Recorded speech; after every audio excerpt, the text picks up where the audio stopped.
約翰福音4:7，有一個撒瑪利亞的婦人來打水，耶穌對她說：請給我水喝。那時門徒進城買食物去了。撒瑪利亞的婦人對他說：你既是猶太人，怎麼向我一個撒瑪利亞婦人要水喝呢？因為猶太人和撒瑪利亞人沒有來往。耶穌回答說：你若知道神的恩賜和對你說給我水喝的是誰，你必早求他，他也必早給了你活水。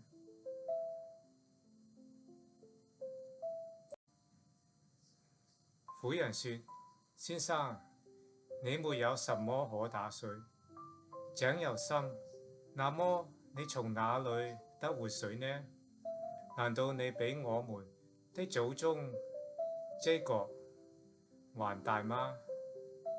他將這井留給我們，他自己兒子和牲畜也都喝這井裏的水。耶穌回答說：凡喝這水的，還要再喝；人若喝我所賜的水，就永遠不渴。我所賜的水要在他裏頭成為泉源，直湧到永生。婦人說：先生，請把這水賜給我，叫我不渴，也不用來這麼遠打水。約翰福音11:25-26，耶穌說：復活在我，生命也在我。信我的人，雖然死了，也必復活。凡活着信我的人，必永遠不死。你信這話嗎？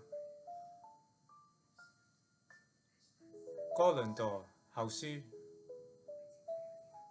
若有人在基督裏，他是新造的人，舊事已過，都變成新的了。